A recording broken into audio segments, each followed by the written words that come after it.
Hello बच्चों, welcome to our channel. आज के इस वीडियो में मैं आप लोग को पढ़ाने वाला हूँ क्लास 12 इकोनॉमिक्स से चैप्टर नंबर 3 और हमारा चैप्टर है मनी एंड इन्फ्लेशन। वैसे तो ना बहुत से बच्चों को इस चैप्टर में दिक्कत होती है, बट आपकी बुक का सबसे छोटा चैप्टर भी यही है और ये चैप्टर दो पार्ट्स में बटा हुआ है। पहला है मनी वाला पोर्शन और दूसरा है इन्फ्लेशन वाला पोर्शन। दोनों चीज को मैं बहुत अच्छे से समझाऊंगा और मैं गारंटी देता हूं कि आज के जैसा लेक्चर आपने पहले कभी भी अटेंड नहीं किया होगा। पूरे यूट्यूब पे इतना बढ़िया एक्सप्लेन करने वाला कोई भी चैनल नहीं होगा और ये वाला जो वीडियो है ना वो आपको पूरी लाइफ टाइम याद रहेगा। तो अच्छे से दिल थाम के बैठ जाइए, अपनी कुर्सी की पेटी बांध लीजिए और अच्छे से पूरा वीडियो देख के ही खड़े होना, ठीक है। पूरा वीडियो एक बार में ही खत्म करना, बहुत बढ़िया तरीके से मेरी पूरी एनर्जी के साथ मैं आपको समझाने वाला हूं।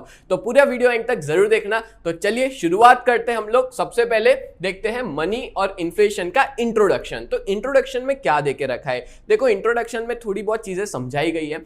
पैसा जो है ना वो हर एक्टिविटी के अंदर सेंटर में आता है, मतलब money is the centre of all economic activities in modern world. अब देखो आपको कोई भी एक्टिविटी करनी है तो पैसा चाहिए, ठीक है। आप घर से निकलते हो ना, आपके पैसों का मीटर चालू हो जाता है। आप एक्टिवा लेके जाते हो, उसमें पेट्रोल का खर्चा होगा। आप इवन साइकिल लेके भी जाते हो ना तो उसमें आपको हवा भरवानी पड़ेगी, उसका मेंटेनेंस का खर्चा। आप इवन घर पे भी बैठे हो ना तो भी आप लाइट चालू कर रहे हो, पंखा चालू कर रहे हो, एसी चालू कर रहे हो, आपका मीटर चालू हो जाता है। मतलब कुछ भी करना है इस दुनिया में तो आपको क्या चाहिए, पैसा चाहिए। पैसा हर एक चीज एक्टिविटी को परफॉर्म करने के लिए चाहिए रहता है और लोग पैसों का यूज करते हैं अपनी रिक्वायरमेंट्स को सेटिस्फाई करने के लिए। लोग गुड्स और सर्विसेज को खरीदते हैं और पैसा सिर्फ और सिर्फ मीडियम ऑफ एक्सचेंज नहीं है। मतलब कुछ भी खरीदना है तो हम सिर्फ और सिर्फ पैसे का यूज नहीं करते, पैसे को हम लोग बचाते भी है, ठीक है।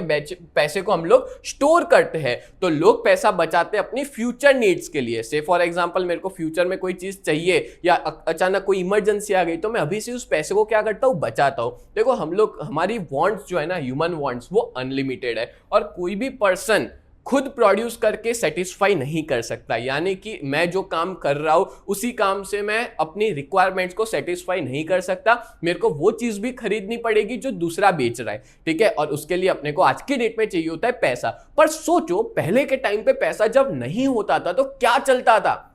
यस एग्जैक्टली, आपके दिमाग में एक वर्ड आया होगा, बार्टर सिस्टम। जब पैसा नहीं था ना तब बार्टर सिस्टम चला करता था, ठीक है। तो कोई भी पर्सन, पहले के टाइम की बात करें तो कोई भी चीज खरीदनी होती थी एंशिएंट टाइम्स में तो ह्यूमन बीइंग क्या करते थे, एक्सचेंज करते थे गुड्स और सर्विस। मतलब एक गुड्स और सर्विस देते थे और सामने दूसरा गुड्स और सर्विस लेते थे, ठीक है। और उसी एक्सचेंज को अपने क्या कहते थे, बार्टर सिस्टम कहते थे। तो ये वाले पूरे चैप्टर के अंदर मैं क्या क्या पढ़ाने वाला हूं, तो मैं पूरा आपको समझाऊंगा कि बार्टर सिस्टम क्या है, उसकी लिमिटेशन क्या क्या है, फिर पैसा आया कैसे, इवोल्यूशन ऑफ मनी, फिर मीनिंग क्या है मनी का, फंक्शंस ऑफ मनी क्या है, टाइप्स ऑफ मनी क्या है, इन्फ्लेशन का मतलब क्या होता है, कॉजेस क्या है इन्फ्लेशन के, कैरेक्टरिस्टिक्स क्या है इन्फ्लेशन की। ये सारे टॉपिक्स आज के इस लेक्चर में मैं पढ़ाने वाला हूं, ठीक है। तो शुरुआत करते हैं सबसे पहला टॉपिक इस चैप्टर का और वो है meaning of barter system and it's limitation. आपको ना एक खतरनाक चीज बताता हूं, ध्यान से सुनना। बार्टर सिस्टम का जो मतलब है वो एग्जाम में 1 मार्क्स का आता है और इसका मीनिंग और इसकी जो लिमिटेशन है ना वो 5 मार्क में आते हैं। और आपको पता है इस बार की जो बोर्ड की एग्जाम हुई थी ना उसमें मैंने गैस किया था। आप पता है मैं सेंटर के बाहर गया था बच्चों से मिलने और मैंने उस टाइम पे सब बच्चों को बोला ये वाला क्वेश्चन आएगा ही आएगा, फटाफट हेड पॉइंट याद कर लो। तो जो बच्चों ने माना ना फटाफट इसके हेड पॉइंट याद कर लिए और वही क्वेश्चन एग्जाम में आया। यानी कि 2026 की एग्जाम में बार्टर सिस्टम वाला क्वेश्चन आया था जो कि बहुत ज्यादा इंपॉर्टेंट है, ठीक है। मीनिंग ऑफ बार्टर सिस्टम याद रखना, इसके मीनिंग और उसके लिमिटेशंस, ठीक है। अब इसको पढ़ना कैसे ना वो भी मैं बता देता हूं। देखो आप लोग अब 12th में आ चुके हो तो इसमें आपको सब कुछ रट्टा नहीं मारना है, चीजें समझ लेनी है और एग्जाम में जाके अपने आप से उन वर्ड्स में लिखना होगा, ठीक है, जिसकी वजह से आप अच्छे से लिख भी पाओगे, पेपर टाइम पे भी कंप्लीट होगा और चीजें याद भी रहेगी, ठीक है। तरीका मैं बताता हूं, चलो सबसे पहले देख लेते हैं बार्टर सिस्टम क्या है। तो इसका मीनिंग जरूर याद रखना। Barter system is a system of exchange, एक ऐसी सिस्टम ऑफ एक्सचेंज है जहां पे गुड्स और सर्विस को डायरेक्टली एक्सचेंज किया जाता है दूसरे गुड्स और सर्विस के साथ without using a medium of exchange such as money. मतलब पैसों का यूज ना करते हुए एक गुड्स और सर्विस के बदले दूसरा गुड्स और सर्विस। जैसे देखो यहाँ पे ये इसको बनाना दे रही है और ये इसको एप्पल दे रहा है, तो ये क्या हुआ, बार्टर सिस्टम हुआ। तो यहाँ पे क्या पैसा इन्वॉल्व है, नहीं है। जो पैसा मीडियम ऑफ एक्सचेंज होता है पैसा यहाँ पे इन्वॉल्व नहीं है, सिर्फ और सिर्फ एक गुड्स और सर्विस के बदले दूसरा गुड्स और सर्विस ऐसे सिस्टम को अपने क्या कहते हैं, बार्टर सिस्टम कहते हैं। बोलो क्लियर हो गया ना, ये तो एकदम बच्चों वाला है, बहुत इजी है, पहले भी आप लोग ने पढ़ा होगा। ठीक है, चलो ये एग्जाम में मीनिंग एज इट इज लिख के आना। अब देखते हैं लिमिटेशंस क्या है बार्टर सिस्टम के। तो टोटल 3 लिमिटेशंस है जो एग्जाम में आ सकते हैं। लास्ट ईयर तो आए थे, इस बार भी आने के चांसेस हो सकते हैं। आपकी स्कूल की एग्जाम के लिए भी ये क्वेश्चन काफी इंपॉर्टेंट है, 5 मार्क का क्वेश्चन आता ही है ये चैप्टर से। ठीक है, तो पहला देखते हैं problem of mutual adjustment of want, फिर है डिफिकल्टी इन स्टोरिंग वैल्यू, तीसरा है problem of measurement of value. तीनों हेड पॉइंट्स में आपको एक्सप्लेन करता हूं एक एक करके। पहला क्या दिया है, problem of mutual adjustment of want. अब देखो सोशियो इकोनॉमिक डेवलप, अब देखो इसके लाइन टू लाइन में समझा देता हूं, फिर पहले अपने ओन वर्ड्स में बताता हूं, फिर लाइन टू लाइन समझाता हूं। ठीक है, तो म्यूचुअल एडजस्टमेंट ऑफ वांट क्या होता है, सिंपल लैंग्वेज में समझाता हूं। मेरे को जो चीज चाहिए, ठीक है, वो सामने वाले के पास है, पर वो मेरे को देने को तैयार नहीं है, क्योंकि मेरे पास जो है वो सामने वाला लेने को तैयार नहीं है। डिटेल में बताता हूं एक एग्जांपल देके। फॉर एग्जांपल मान लो यहां पे कोई बंदा है ए, ठीक है, और एक और बंदा है, ये है बी। ध्यान से सुनना, ए जो है वो बेचता है वीट, ठीक है, और बी जो है वो कपड़े बनाता है, क्लोथ्स बनाता है, ठीक है, क्लोथ सिलता है। अब ऐसी ही बात है कि ए के घर पे है शादी, ए को चाहिए कपड़े, ठीक है, ए के घर पे शादी है, उसको चाहिए कपड़े, और एक ही शादी है, उसको कपड़े चाहिए, वो जाता है बी के पास, बोले एक काम कर, मेरे वीट ले ले और मेरे को तेरे कपड़े दे दे, सिल के मस्त नए कपड़े दे दे। ठीक है, बहुत खुशी से जाता है, पर बी मना कर देता है। क्यों? क्योंकि बी के पास ऑलरेडी वीट पड़े है। पर ठीक है, बी के पास ऑलरेडी वीट पड़ा है, बी एक्सचेंज करने को ही तैयार नहीं है। क्यों एक्सचेंज करने को तैयार नहीं है? क्योंकि इसके पास ऑलरेडी है। तो बोले तेरे को क्या चाहिए? तो बोले मेरे को ना राइस चाहिए, पर राइस तो ये रखता नहीं अपने पास, तो यहाँ पे बार्टर सिस्टम हो ही नहीं पा रहा। अब वो बोलता है कि एक काम कर, तू कोई सी करके बंदा है ना, उसके पास जाके राइस लेके आ। ठीक है, अब ये सी के पास गया राइस लेने, सी बोलता है मेरे को वीट नहीं चाहिए, ठीक है, मेरे को वीट नहीं चाहिए, मेरे को कुछ और चाहिए, वो तेरे पास तो है नहीं। तो अल्टीमेटली यहाँ पे कोई तरह का एक्सचेंज पॉसिबल ही नहीं हो पा रहा है। क्यों? क्योंकि दोनों की रिक्वायरमेंट मैच ही नहीं हो रही है। अल्टीमेटली बार्टर सिस्टम तब सक्सेसफुल होता है जब दोनों की रिक्वायरमेंट मैच हो जाए, पर यहाँ पे मैच ही नहीं हो रही है। यहाँ पे ए को कपड़े चाहिए पर बी को वीट नहीं चाहिए, तो दैट्स वाई ये एक सबसे बड़ी लिमिटेशन है। और इसी को क्या बोलते हैं? Problem of mutual adjustment of wants. क्या कहते हैं? Problem of mutual adjustment of want, और इसका एक और नाम है problem of double coincidence of want भी कहा जाता है। ये वर्ड भी आप लिख सकते हो, डाइजेस्ट के अंदर डबल कोइंसिडेंस ऑफ वांट देके रखा हुआ है। क्लियर हो गया? पहला पॉइंट समझ में आया? ये मैंने पहले मेरे हिसाब से समझाया। अब यहाँ पे क्या देके रखा है ना, वो मैं आपको बता देता हूँ। देखो जैसे जैसे इकोनॉमिक डेवलपमेंट हुआ, लोगों की नीड्स ना बढ़ती चली गई। आपको पता है पहले के टाइम पे ना लोगों की जिंदगी बहुत सिंपल थी। ठीक है, मतलब गांव में लोग रहते थे, घर मिला तो ठीक है, पेड़ के नीचे सो जाते थे। ठीक है, बहुत सिंपल होती थी, खाना खाने मिल जाए और ज्यादा रिक्वायरमेंट नहीं थी, तब तक बार्टर सिस्टम बहुत सही चलता था। बट अब क्या हुआ, डेवलपमेंट जैसे जैसे हुआ, पॉपुलेशन बढ़ी, ठीक है, डेमोक्रेसी हुआ, सरकार स्थापित हुई, तो इन सब से लोगों की रिक्वायरमेंट बढ़ने लग गई। अब लोगों की रिक्वायरमेंट बढ़ी तो सीधी सी बात है, कॉम्प्लिकेटेड हो गई ये पूरी प्रोसेस। अब देखो मान लो एक गांव है जिसमें 50 लोग रहते हैं, बार्टर सिस्टम पॉसिबल है कि नहीं? आप लोग बताओ। हाँ पॉसिबल है, बट अगर उसी गांव में 50,000 लोग हैं तो बार्टर सिस्टम पॉसिबल हो पाएगा क्या?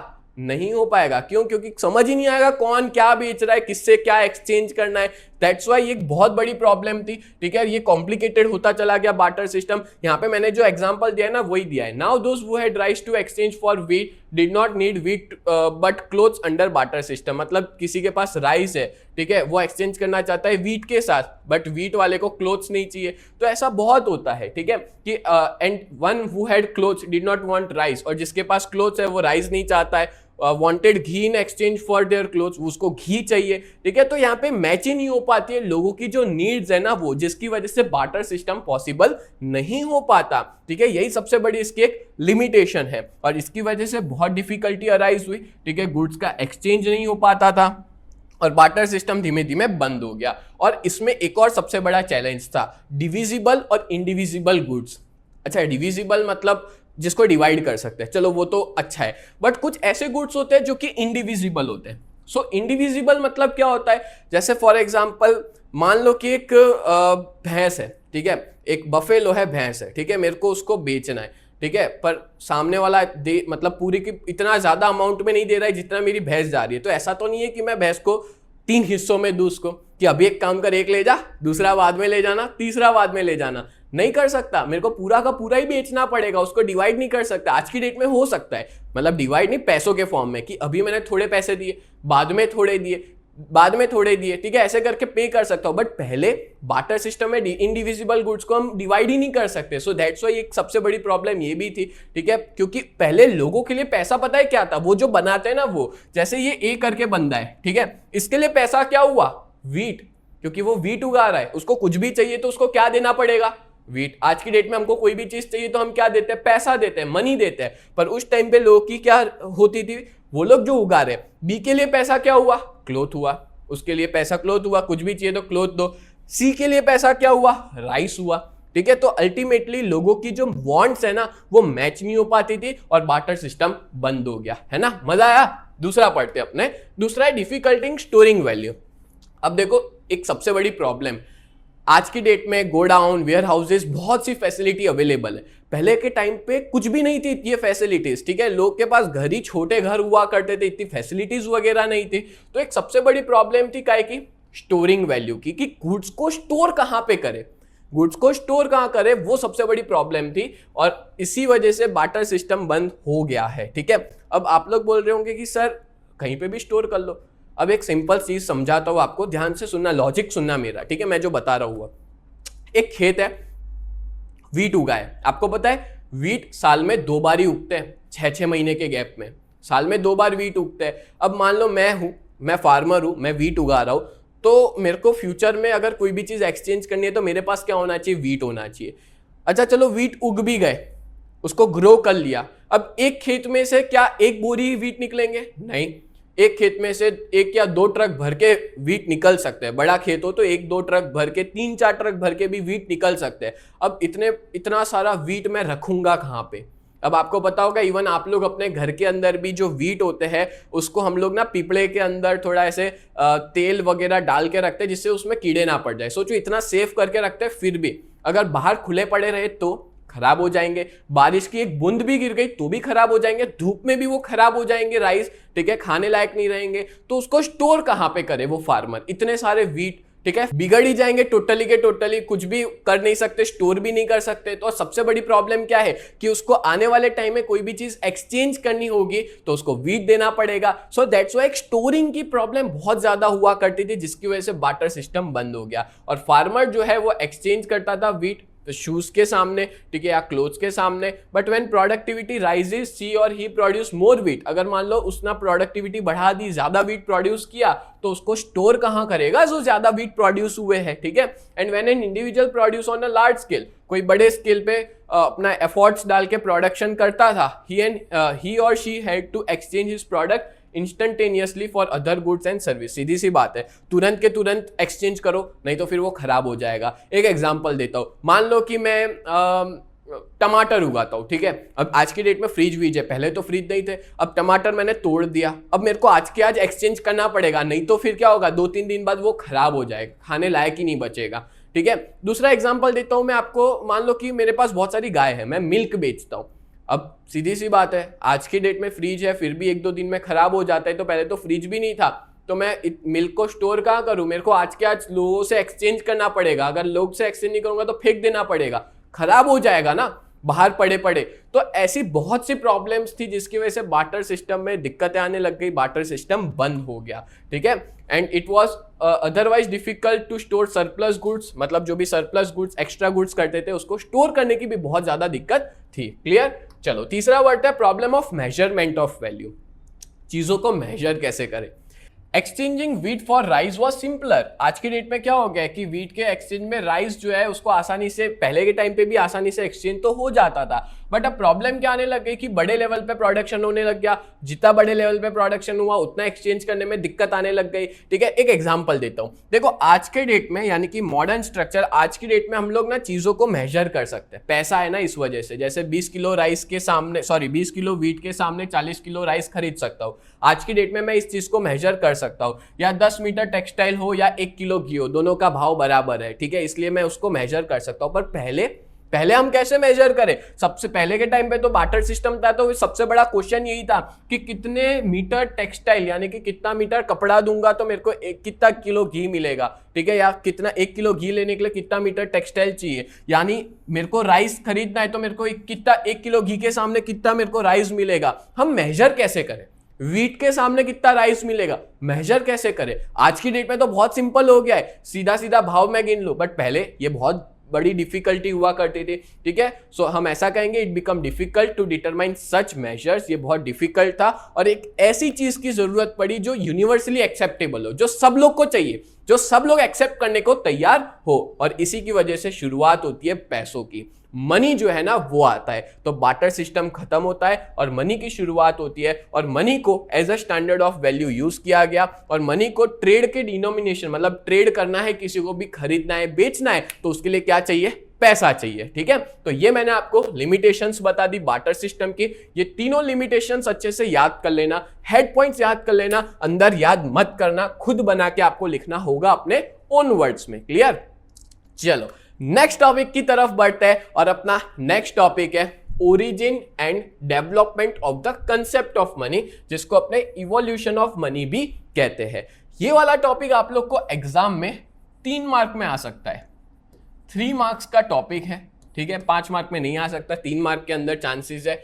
अब देखो ये क्वेश्चन को ना 2 तरीके से पूछा जाता है, origin and development of the concept of money और इवोल्यूशन ऑफ मनी के नाम से भी पूछा जाता है, ठीक है। और ये वाला टॉपिक आप लोग ना स्टोरी की तरह याद रखना, ठीक है, रट्टा नहीं मारना है, स्टोरी मैं जैसे जैसे समझाते जाऊं ना ऐसा समझो मैं कहानी सुना रहा हूं, और उस कहानी की तरह स्टेप बाय स्टेप याद रख के जाना, पूरा याद हो जाएगा, गारंटी देता हूं, ठीक है। चलो देखते हैं क्या देके रखा है। सबसे पहले तो देखो, जब शुरुआत के टाइम पे पैसा नहीं था तो शुरुआत हुई थी बार्टर सिस्टम से। कहां से शुरुआत हुई थी?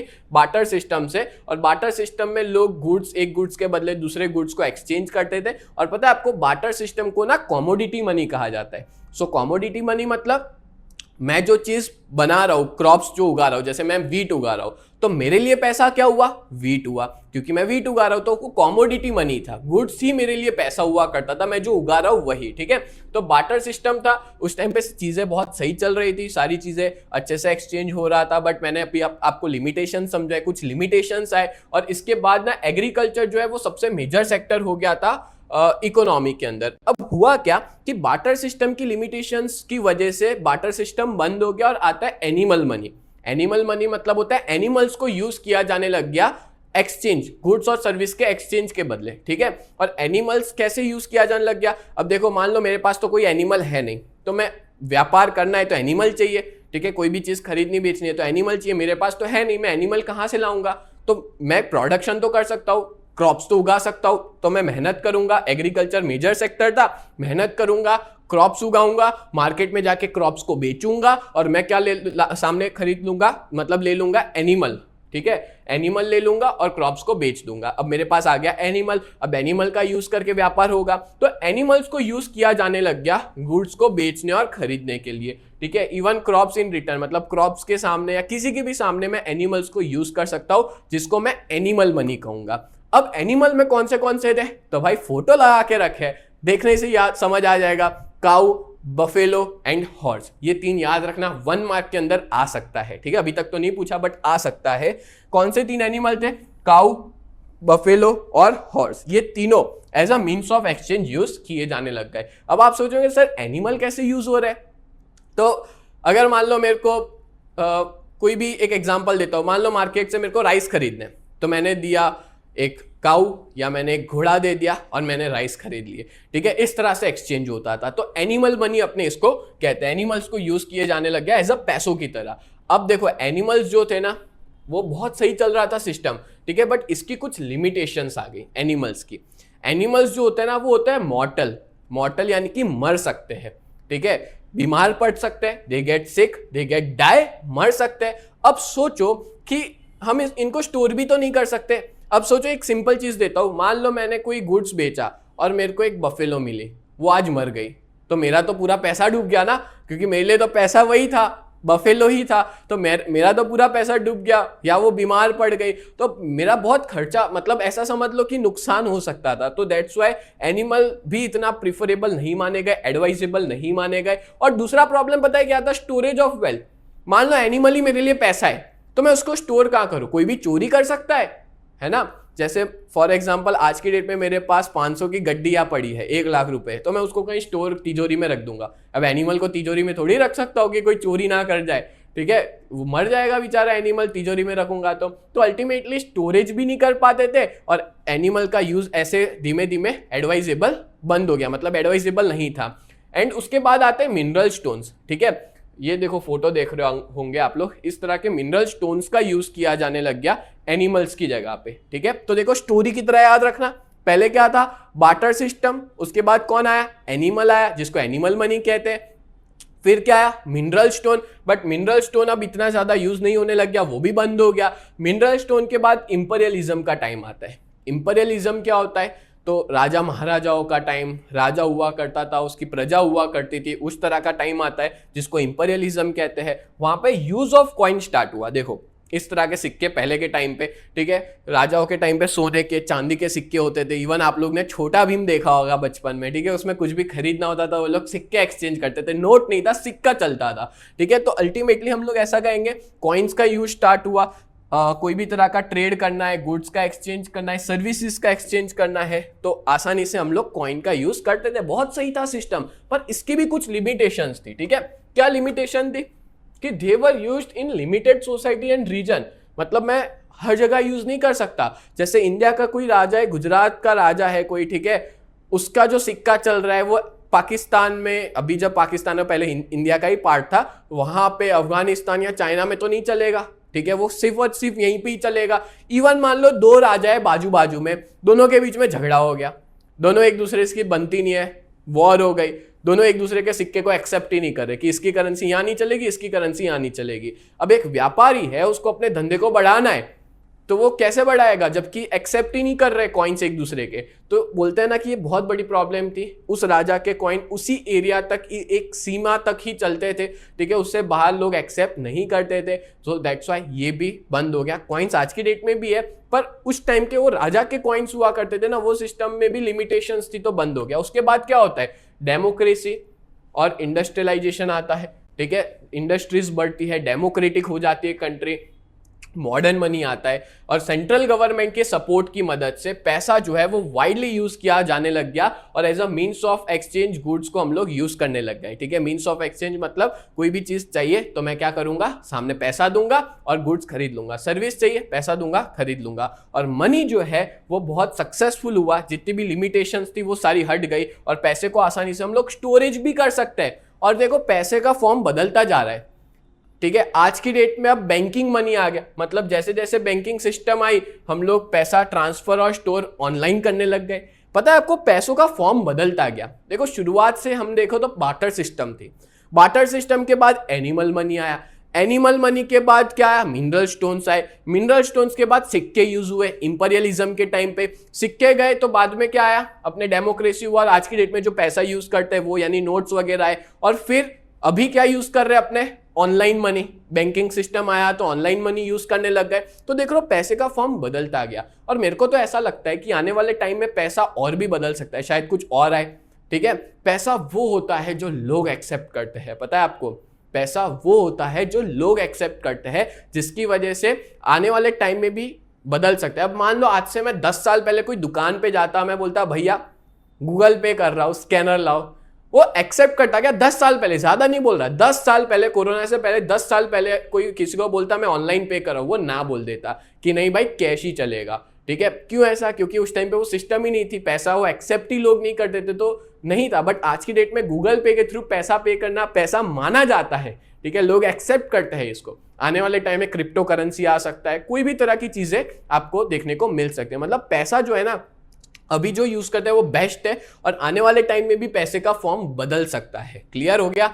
समझ में आ गया क्या? तो इसको ही अपने क्या कहेंगे? इवोल्यूशन ऑफ मनी कहेंगे। और ये 6 पॉइंट मैंने जो बोले, अब देखो क्या होता है, 3 मार्क का क्वेश्चन होता है ना, उसमें आपको एक पेज लिखना होता है, ठीक है, और आपको एक पेज के अंदर 6 पॉइंट तो मिनिमम चाहिए, मतलब एक पॉइंट का 0.5 मार्क होगा, 6 पॉइंट लिख लोगे तो डेफिनेटली एक पेज भर ही जाएगा, ठीक है, इतना लिखोगे तब जाके आपको 3 मार्क पक्के हो जाएंगे। बोलो क्लियर हो गया, समझ में आ गया। चलो आगे बढ़ते अपने, नेक्स्ट है मीनिंग ऑफ मनी, और ये वाला टॉपिक भी आपको एग्जाम में 1 मार्क का देखने को मिल सकता है, ठीक है, मीनिंग ऑफ मनी और इसके फंक्शंस पढ़ेंगे, और मीनिंग और फंक्शन अगर साथ में पूछे तो कितने मार्क का पूछ सकते हैं, 5 मार्क का पूछ सकते हैं। तो मीनिंग ऑफ मनी के अंदर ना आप लोग टोटल 2 डेफिनेशन है, दोनों याद कर लेना, क्योंकि 1 मार्क के अंदर एमसीक्यूज में भी आ सकती है या तो फिर 1 मार्क में भी आ सकती है, ठीक है।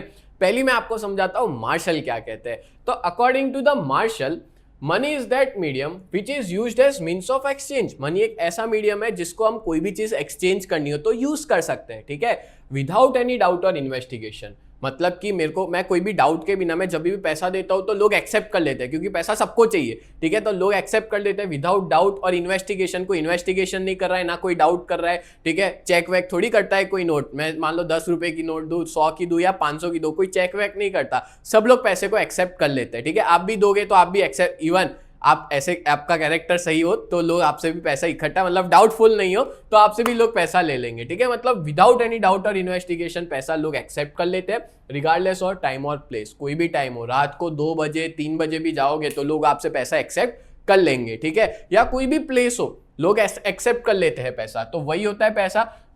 वापस बता देता हूं, money is that medium which is used as means of exchange without doubt और इन्वेस्टिगेशन रिगार्डलेस ऑफ टाइम और प्लेस। अब देखते हैं रॉबर्टसन क्या कहते हैं।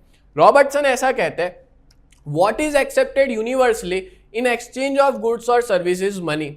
भाई पैसा क्या होता है कि लोग, जो सभी लोग एक्सेप्ट करें ना, वो पैसा होता है। आपको पता है, अगर मैं बोलूं ये पेन आज से पैसा है और लोग एक्सेप्ट करने लग जाए तो लिटरली ये पेन लोगों के लिए पैसा बन जाएगी। अब आप लोग सोचोगे सर ये पैसा कैसे हो सकता है, आप लोग दिमाग में ये सोचोगे। चलो मैं आपको बताता हूं, अगर मैं आपको मान लो कि ये 2000 की गुलाबी नोट दूं, आप में से कितने बच्चे लेंगे बताओ? कोई एक्सेप्ट करेगा 2000 की नोट? क्यों? पैसा तो वो भी था, पर प्रॉब्लम क्या है, लोग एक्सेप्ट नहीं कर रहे, सरकार एक्सेप्ट नहीं कर रही है, लोग एक्सेप्ट नहीं कर रहे। मैं आपको 500 की पुरानी या 1000 की पुरानी नोट दूं, कोई एक्सेप्ट करेगा? नहीं करेगा। क्यों? क्योंकि वो चलता ही नहीं है, लोग एक्सेप्ट ही नहीं कर रहे, तो पैसा नहीं हुआ। पैसा वो होता है जो लोग एक्सेप्ट करते हैं। जैसे अभी थोड़ी देर पहले एग्जांपल दिया कि मान लो 10 साल पहले मैं जा रहा हूँ कोई किसी के पास, मैं गूगल पे का बोल रहा हूँ, वो ना बोल देगा, बोले वो ये क्या होता है, मैं ऐसे ऑनलाइन पैसा नहीं लेता, ठीक है। तो अल्टीमेटली पैसे का फॉर्म जो है ना वो बदलता जाता है। अल्टीमेटली पैसा वो होता है ना जो लोग एक्सेप्ट करते हैं। पैसा एक कंसेप्ट है और वो कंसेप्ट बदलता जाता है, ठीक है, टाइम टू टाइम। सो हम ऐसा कहेंगे, thus that which perform the function of money is called money। एकदम इजी है, जो पैसों का फंक्शन परफॉर्म करता है वो मनी होता है, ठीक है। अब देखते हैं क्या क्या फंक्शंस है मनी के। 3 फंक्शन, 5 मार्क का क्वेश्चन है। पहला क्या है? Money as a medium of exchange, money as a store of value, money as a measure of value. चलो एक एक करके समझते हैं। पहला है money as a medium of exchange. देखो बार्टर सिस्टम की कुछ लिमिटेशंस थी, डबल कोइंसिडेंस ऑफ वांट, या हम लोग कहेंगे म्यूचुअल एडजस्टमेंट ऑफ वांट, वो प्रॉब्लम यहाँ पे सॉल्व हो गई। अब मान लो पैसा, फार्मर है, ठीक है, उसने वीट उगाए, वीट के बदले पैसा ले लिया, और अब मान लो उसको कपड़े चाहिए, तो वो क्या करेगा? कपड़े, राइस, घी, वही पैसे का यूज करके कपड़े, राइस, घी खरीद सकता है। तो यहाँ पे बार्टर सिस्टम के बहुत लिमिटेशंस थे, उसके यहाँ पैसा आ गया। एंड कोई भी इंडिविजुअल पैसा स्पेंड कर सकता है अपनी प्रेजेंट डिमांड के लिए, साथ साथ में पैसा बचा सकता है फ्यूचर के लिए भी। अगर मेरे को अभी नहीं कुछ खर्च करना है पैसा, तो मैं फ्यूचर के लिए बचा सकूंगा। बेसिकली पैसा जो है वो एक ऐसा मीडियम है जिससे लोगों की जो नीड्स है वो सेटिस्फाई होती है, लोग गुड्स और सर्विस को खरीदते हैं। बोलो क्लियर हो गया? बहुत इजी था। दूसरा पढ़ते हैं, money as a store of value. बहुत कुछ लिखा हुआ है ना, इतना इन सब में से ना खाली समझ लो, अपने ओन वर्ड्स में बना के लिख लेना, ज्यादा डिटेल में नहीं जा रहा। स्टोर ऑफ वैल्यू मतलब पैसे को हम लोग आसानी से बचा सकते हैं, फ्यूचर के लिए भी, अभी के लिए भी। मैं पैसे को तिजोरी में रख सकता हूँ, मैं पैसे को अपनी जेब में लेके घूम सकता हूँ, मतलब आसानी से स्टोर किया जा सकता है। पहले के टाइम पे जो एनिमल्स हुआ करते थे ना वो मॉर्टल थे। इवन बार्टर सिस्टम में भी मान लो वीट थे, मैं कहाँ स्टोर करता, बहुत प्रॉब्लम थे। एनिमल आए, उसमें भी स्टोरेज की प्रॉब्लम, उनको स्टोर कहाँ किया जाए, कोई भी चोरी कर सकता है। बट पैसे नहीं, ये सारी लिमिटेशंस हटा दी। पैसे को मैं आसानी से स्टोर कर सकता हूँ, पैसे का यूज करके मैं कोई भी चीज खरीद सकता हूँ, ठीक है। तो मनी बेस्ट है। और जब से पैसा आया ना तो मनी यूज किया जाने लगा है as a standard of deferred payment. क्या होता है standard of deferred payment? Standard of deferred payment मतलब होता है कोई भी चीज खरीदनी है तो मेरे को क्या देना है, पैसा देना है, ठीक है, उसको क्या कहते हैं, स्टैंडर्ड ऑफ डिफर्ड पेमेंट कहते हैं। और जब से पैसा आया है तो मनी की 3 और कैरेक्टरिस्टिक्स आ गई, ऐसा हम कह सकते हैं कि एक पूरा क्रेडिट सिस्टम, उधार, क्रेडिट मतलब उधार, उधार की जो सिस्टम है ना वो आ गई है। किसकी वजह से, पैसे की वजह से। बार्टर सिस्टम एनिमल में कुछ भी नहीं था, उधार पे चलता ही नहीं था, बार्टर सिस्टम में चल ही कैसे सकता है उधार पे, बट पैसा आने की वजह से उधार की सिस्टम आई है। फिर हायर परचेज, मेरे को कोई चीज हायर करनी है, रेंट पे लेनी है तो वो सिस्टम आ गई है। और तीसरा है इंस्टॉलमेंट पेमेंट। इंस्टॉलमेंट पेमेंट मतलब मेरे पास अभी पूरा पैसा नहीं है, मैं टुकड़े टुकड़े में पैसा दूंगा, तो इंस्टॉलमेंट पेमेंट की भी सिस्टम आ गई है। तो ये 3 सिस्टम याद रखना, कौन सी, एक तो है एंटायर सिस्टम ऑफ क्रेडिट, फिर है हायर परचेज और तीसरा है इंस्टॉलमेंट पेमेंट। क्लियर है। तो दूसरा क्या पढ़ा, स्टोर ऑफ वैल्यू, पैसे को आसानी से स्टोर किया जा सकता है। तीसरा है money as a measure of value. Measure of value मतलब याद होगा बार्टर सिस्टम में बहुत प्रॉब्लम थी कि 10 किलो राइस के सामने कितना केजी वीट लूं, बहुत बड़ी दिक्कत थी। बट जब से पैसा आया ना ये सारी प्रॉब्लम सॉल्व हो चुकी है। मतलब बार्टर सिस्टम जो है वो ऐसे तो बहुत डिफिकल्ट था याद रखना कि कितने केजी वीट के सामने कितना केजी घी, या कितने क्लोथ्स के सामने कितने मीटर, मतलब कितने मीटर कपड़ों के सामने कितना केजी राइस, घी, बहुत कॉम्प्लिकेटेड था, याद रखने में इंसान पागल हो जाए। बट जब से पैसा आया ना तो प्राइस सिस्टम आ गई, हर एक चीज की एक प्राइस है, हम आसानी से कंपेयर कर सकते हैं। मान लो कि मेरे को 10 किलो राइस के सामने कितने 15 किलो वीट आ रहे हैं, तो मैं कंपेयर कर सकता हूँ, किसकी वजह से, प्राइस की वजह से। और इसकी वजह से हम लोग जो डिसीजन मेकिंग है वो फास्टर हो चुका है, लोग फटाफट एक्सचेंज करते हैं क्योंकि पैसा सबको चाहिए, फटाफट लाओ पैसा, लो ले जाओ गुड्स, पैसा लाओ गुड्स ले जाओ, ऐसा सिस्टम हो चुका है, ठीक है। तो डिसीजन मेकिंग बहुत स्पीडीली हो गया है। बोलो क्लियर हो गया। तो यहाँ पे अपने ने फंक्शन ऑफ मनी और मीनिंग ऑफ मनी फिनिश किया। 3 फंक्शन बताए, याद हो गए तीनों फंक्शन, बहुत ईजी है, medium of exchange, store of value और मेजर ऑफ वैल्यू। अब बढ़ते हैं टाइप्स ऑफ मनी। ये वाला क्वेश्चन आपको एग्जाम में 1 मार्क के अंदर देखने को मिल सकता है, ठीक है, 1 मार्क का आ सकता है। टाइप्स ऑफ मनी, कितने टाइप से याद रखना, 6 टाइप से। पहला कॉमोडिटी मनी, यानी कि बार्टर सिस्टम में जो पैसा चलता था ना उसको कॉमोडिटी मनी कहेंगे। दूसरा एनिमल मनी, ये भी मैंने समझाया कि एनिमल्स को यूज करते थे। कौन से 3 एनिमल्स थे, काउ, बफेलो और हॉर्स, ठीक है। मेटल मनी मतलब होता है कॉइन्स, सिल्वर के, गोल्ड के, आज के डेट में लोखंड के कॉइन यूज करते थे, वो मेटल मनी हुआ। फिर पेपर मनी आया, जो नोट्स अपने यूज करते हैं ना वो पेपर मनी हो गया। फिर प्लास्टिक मनी, मतलब कि ATM card, debit card, credit card, ये प्लास्टिक के होता है तो प्लास्टिक मनी हो गया। फिर बैंकिंग मनी, यानी कि इनविजिबल और ई मनी कहेंगे अपने, जो गूगल पे है, यूपीआई वगैरह यूज करते हैं, वो बैंकिंग मनी हो गया। तो आप देख रहे हो मनी के फॉर्म बदलते गए, ये टाइप्स याद रखने हैं, commodity, animal, metal, paper, plastic और बैंकिंग। डन है। चलो आगे बढ़ते हैं। तो अब होगी आपकी बोर्ड्स की प्रिपरेशन बहुत ही जबरदस्त, क्योंकि हम लोग आपके लिए लेकर के आए हैं 3 अलग अलग तरह की बैचेस। थोड़ा सा डिटेल में बता दूं तो सबसे पहले सुप्रीम बैच है, जहां पे हम लोग 4 सब्जेक्ट्स पढ़ाते हैं, अकाउंट्स, टैक्स, इकोनॉमिक्स और ओसीएम, जिसकी फीस बहुत ही रीजनेबल है 3499, जहां पे मैं आप लोग को इकोनॉमिक्स और ओसीएम पढ़ाऊंगा, कल्पेश सर आपको अकाउंट्स पढ़ाएंगे और हेमल सर आपको स्टैटिस्टिक्स पढ़ाएंगे, जहां पे रेगुलर लाइव क्लास होते हैं, रिकॉर्डेड वीडियोस प्रोवाइड करते हैं, स्टडी मटेरियल दिया जाता है, टेस्ट लेते हैं, और इस बैच में ना बहुत ही बढ़िया तरीके से आपके डाउट्स भी क्लियर हो जाएंगे। तो आप जल्द से जल्द इस बैच में ज्वाइन कर लीजिए, क्योंकि बहुत सारे बच्चे ने ज्वाइन कर लिया है। इंग्लिश की बात करें तो इंग्लिश में literature, grammar plus writing skill proper तरीके से सिखाया जाएगा श्रद्धा मैम के द्वारा, जिसकी फीस 1499 है, जहां पे चैप्टर वाइज एक्सप्लेनेशन भी है, रिकॉर्डेड वीडियोस भी है। यहां पे लाइव लेक्चर नहीं होंगे, सिर्फ रिकॉर्डेड वीडियोस मिलेंगे, प्रीवियस ईयर पेपर का सॉल्यूशन भी मिल जाएगा। और हमारे ऐप में आपको सिर्फ और सिर्फ इकोनॉमिक्स और ओसीएम पढ़ना है तो भी आप पढ़ सकते हो, जिसकी फीस 1999 है, ठीक है, जहां पे सारी वही चीजें होगी जो सुप्रीम बैच में, बस खाली 2 ही सब्जेक्ट होंगे, इकोनॉमिक्स और ओसीएम। अब थोड़ा सा डिटेल में बता दूं आपको कि अगर आप लोग इसके बारे में और ज्यादा पता लगाना चाहते हो तो हमारी ऐप को डाउनलोड करो, प्ले स्टोर पे यूजीटी नाम से आपको मिल जाएगी, ठीक है। इसके अलावा आप हमारे इस नंबर पे भी कांटेक्ट कर सकते हो, 1720201221, ये हमारा कांटेक्ट नंबर है। अगर आप इस पे हाई लिखोगे और अपनी बैच के बारे में बता दोगे कि I want to purchase the batch, तो हम लोग आपको सारी डिटेल्स भेज देंगे, बट आपको इस नंबर पे कांटेक्ट करना रहेगा। और सच बता रहा हूं, इस बैच से आपका रिजल्ट बहुत अच्छा आने वाला है, आपका रिजल्ट नेक्स्ट लेवल आएगा, ठीक है। और इस बैच में बहुत सारे बच्चों ने ज्वाइन भी कर लिया है, तो आप भी किसका वेट कर रहे हो, आज के आज हमारी ऐप को डाउनलोड करो और इस बैच में ज्वाइन हो जाओ। अब एक पोर्शन खत्म हुआ, मैंने कहा कि ये पूरा चैप्टर 2 पार्ट्स में बटा हुआ है। एक पूरा पोर्शन था मनी का और दूसरा पूरा पोर्शन है इन्फ्लेशन का। तो मनी वाला मैंने आपको समझा दिया। अब शुरुआत करते हैं अपने इन्फ्लेशन वाले टॉपिक की। पता है आपको, ये वाला टॉपिक ना मेरा बहुत फेवरेट है।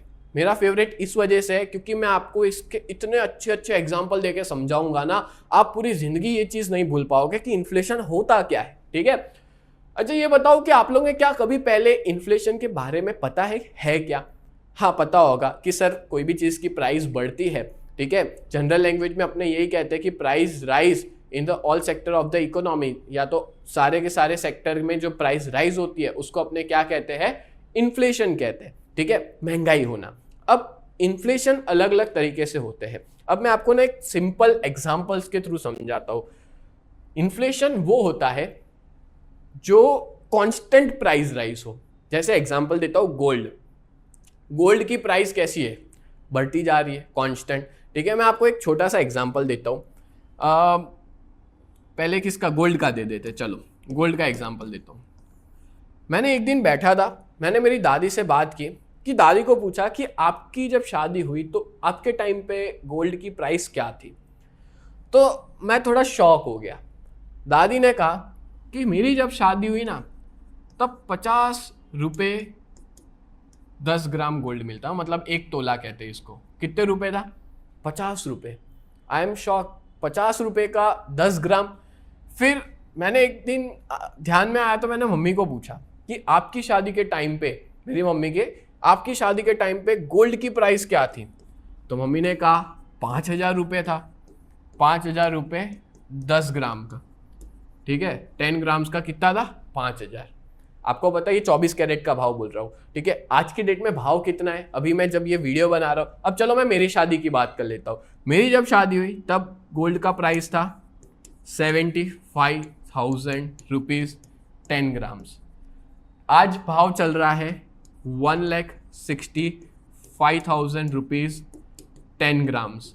देखो 10 ही ग्राम है पर भाव बढ़ता जा रहा है। ये ज़्यादा टाइम नहीं, देखो ये मैं बोल रहा हूँ समथिंग होगा ये 1969 या तो 1968 समथिंग की बात कर रहा हूँ। ठीक है, 1968, फिर ये बात कर रहा हूँ 1998 की, फिर ये बात कर रहा हूँ 2024 की, फिर ये आज की है 2026 के हिसाब से भाव की। देखो भाव कैसा बढ़ रहा है ना, कांस्टेंट इंक्रीज होता जा रहा है। 50 रुपये एक टाइम था, आज हो गया है 1,65,000। तो गोल्ड की प्राइस बढ़ती जा रही है। इसको क्या कहते हैं? इसको इन्फ्लेशन अपने कहेंगे। ये मैंने आपको एक बेस्ट एग्जांपल दिया इन्फ्लेशन का। ठीक है, महंगाई जो है वो बढ़ती चली जा रही है। ठीक है, दूसरा चलो एग्जांपल देते हैं। अगर मान लो आपके पास 100 रुपये है, ठीक है, आपके पास 100 रुपये है, कौन से ईयर में? 1980 में। 1980 में 100 रुपये। आप डीमार्ट गए शॉपिंग करने, डीमार्ट तो था नहीं पर एग्जांपल दे रहा हूँ, शॉपिंग करने गए। आपको पता है उस आप 100 रुपये से पूरी ट्रॉली भर के गुड्स खरीद सकते हो। मतलब पूरा का पूरा ट्रॉली भर के। आपने शायद सुना होगा अपने पेरेंट्स के या दादा दादी के मुँह से, 100 रुपये में हमारा पूरा घर चलता था। ठीक है, अल्टीमेटली 100 रुपये में इतने सारे गुड्स आते थे। आज क्या हो गया है? अगर आप आज की डेट में जाते हो, ठीक है, आप डीमार्ट जाओ 100 रुपये लेके, क्या आएगा बताओ? सिवाय एक अमूल की चॉकलेट, ठीक है, एक आध गुड्स या तो वेफर और एक कोल्ड ड्रिंक लोगे, खत्म 100 रुपये। तो अल्टीमेटली वही 100 रुपये आज की डेट में, यानी कि आज है 2026 में 100 रुपये लेके जाओगे तो सिर्फ एक चीज आएगी। पहले उसी 100 रुपये से पूरा ट्रॉली भर के सामान आता था, पूरा महीना चल जाए घर में। ठीक है, आज सिर्फ एक चीज आ रही है। इसको क्या बोलते हैं? इन्फ्लेशन बोलते हैं, महंगाई बढ़ना। और जैसे जैसे महंगाई बढ़ती है ना, पैसा तो उतना ही है पर लोग कम चीज खरीद पाते हैं। ठीक है, अभी आगे समझाता हूँ डिटेल में, आपको समझ में आ जाएगा। ठीक है, क्लियर हो गया? तो हम लोग ना आपकी टेक्स्ट बुक में से एक, मैं मीनिंग यहाँ पे लिखा नहीं है बट मैं टेक्स्ट बुक में से एक मीनिंग लिखवा देता हूँ। अगर आप लोग चाहो तो इसको भी याद कर सकते हो। और मीनिंग ये है, इन जनरल लैंग्वेज में एक काम करता हूँ मैं, ये थोड़ा सा मिटा देते अपने इसको, एग्जाम्पल को पूरा ही मिटा देते हैं। चलो देखो एक मीनिंग लिखवा देता हूँ। ठीक है, अगर 1 मार्क में आता है, कोई डेफिनेशन वगैरह नहीं पूछी है तो ये भी आप लोग लिख सकते हो। एक्चुअली मैं लिखना था बट पीपीटी में आया नहीं है, कोई दिक्कत नहीं है, मैं अपने हिसाब से लिखवा देता हूँ। Inflation means a rise in the general price level. देखो ये मीनिंग याद कर लेना, ठीक है, ये भी अच्छा खासा है, शॉर्ट में है कि इन्फ्लेशन मतलब क्या होता है कि जब जनरल प्राइस लेवल में राइज होना, मतलब मैंने अभी बताया कि कोई भी प्रोडक्ट की प्राइस है वो बढ़ती जा रही है उसकी प्राइस, तो उसको इन्फ्लेशन कहते हैं। जैसे पेट्रोल हो गया, आप देखो पेट्रोल की प्राइस सालों साल बढ़ती गई है ना, एक टाइम पे 20 रुपये लीटर भी थी, 30 हुई, 40 हुई, 50, 60, 70, 80, 90, अब 100 के करीब करीब आ गए, 98 रुपीज है, 100 के करीब करीब आ गए पेट्रोल की प्राइस, बढ़ रही है, तो वो क्या हुआ, इन्फ्लेशन हुआ। ठीक है, चलो ये क्लियर हो गया। अब मैं आपको समझाता हूं दूसरा मीनिंग। अब देखो इन्फ्लेशन ना, जितने भी अलग अलग इकोनॉमिस्ट थे उनके हिसाब से इन्फ्लेशन अलग अलग है, बाकी है तो एक ही कंसेप्ट बट अलग अलग मीनिंग देके रखा है सबने। ईपी लर्नर क्या कहते हैं, डॉक्टर ईपी लर्नर, ये वाली याद कर लेना, मस्त है। A situation of excess demand over supply of goods is called inflation. जब कोई भी चीज की डिमांड ज्यादा और उसका सप्लाई कम होना तो उसको इन्फ्लेशन कहते हैं। चलो आपको मैं एक एग्जांपल देता हूं। मान लो कि मेरे पास ये फोन है, ठीक है, बढ़िया सा मेरा फोन है, एक ही फोन है ये मेरे पास, और ये एक फोन को खरीदने के लिए 10 लोग खड़े। फोन एक है यानी कि सप्लाई एक है, डिमांड कितनी है, 10।